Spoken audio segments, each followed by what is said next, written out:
Being a religious person is not easy. I mean, you have to constantly be answering complex questions about this whole God thing.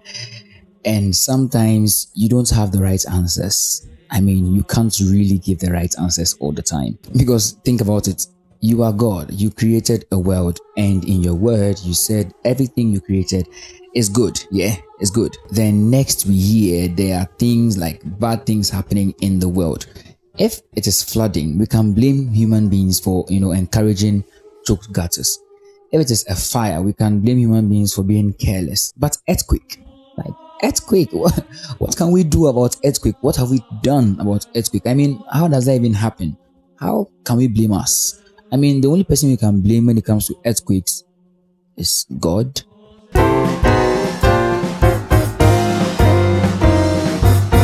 If you're a news watcher or an avid social media user, you would have already seen about or heard about the earthquake that happened in Turkey. And if you're a Ghanaian, you probably know this because the ex-blackstar player Christian Atsu has not yet been recovered from the rumble of the earthquake. According to sources, he was in the 9th floor of the building that collapsed, and 3 players or so have been rescued, and he and his director or so have not been found. So on social media, it is going around, and they are commenting or they are using the hashtag pray for Atsu. Some are saying no, we should pray for everyone. Atsu is not the only person who is there, but simply put, basically they are saying we should pray for Atsu. Now, typical of social media, people will comment. For some, yes, we should do that. For others, one person in particular, he said prayer doesn't work unless rescue team do the work. Well, if you think about it logically, he has a point. I mean, yeah. Another person commented, and what he says is this: if God created all people, who created God? And will this be the same God who allowed the earthquake? Asking for a friend. And someone commented, and he comes to reply the comment, and he says, I hope that all those still alive, including Atsu, are rescued safely. But whenever there's a disaster which kills thousands, people still insist on praying to God. Knocks me. The truth is, yeah, sometimes, come on, I actually think about it. Like when I saw this, why pray about the whole situation? I mean, praying does not unquake the earth. Praying does not bring back the buildings to their former state. Praying does not bring back those who have died. Like, it doesn't do that. What at all does prayer do? So if you're a religious person and in this situation, someone comes to ask you these questions, you just be like, you know what, Charlie, this God thing, you let him answer his question. I mean, it's him. He's not created the world. He should understand better. Yeah. If you think I am here to come and justify God as to why it happened, once again, no, I am not here to do that. It is him. It is his world. He can explain better when the time is right. I'm not around to do explanation for him. But before anything, let's get into a brief historical background of Turkey. Now, when Christianity, was spreading to the West, one hotspot for Christianity, for the church in those days, was in Turkey. I mean, it was like the big deal. Like when, church, their church architecture, everything was on point. And then history happened and Islam came onto the scene, defeated the Christians, and now it's an Islamic state with, Islam, everything. All these notwithstanding, what we can understand is one thing: the fact that Islam and Christian all accept the fact that there is one God who created everything, and that they attribute everything's being to that one God. Most of us know that Muslims pray 5 times a day, and Christians too pray numerous times. I mean, if you take the Catholic Church, we pray so many times a day. So when it comes to prayer, I don't think this country will be lacking when it comes to prayer. And still, this happened to them. Yeah, God allowed this to happen to them.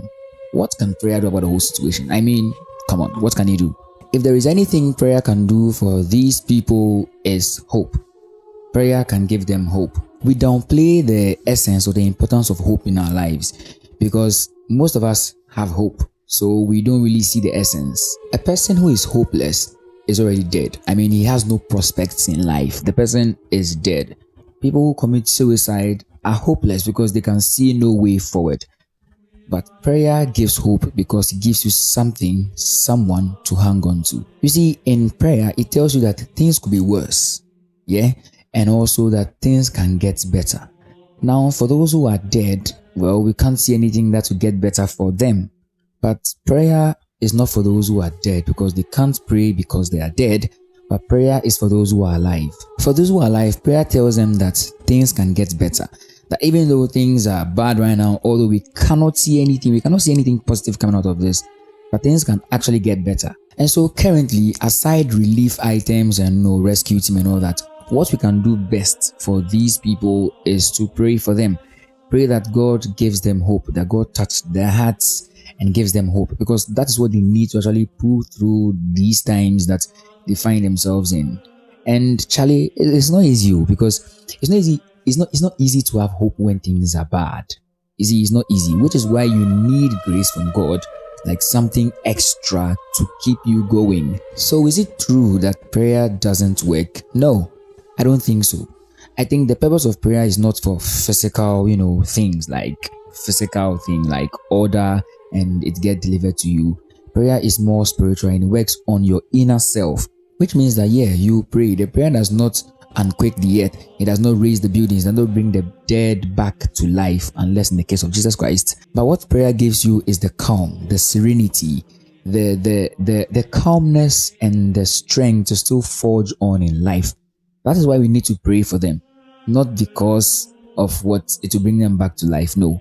But because prayer will give them a reason to still continue to be alive, a reason to strive to make it, a reason to hold on to life. So basically, you pray for two things.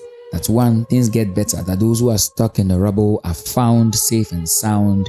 And secondly, but most importantly, that they don't lose hope, that they still keep hope, that despite everything that has happened, they still have the willpower to still continue living. So keep praying for those in Turkey and those who are victims of the earthquake. And I'll see you in my next video. Peace.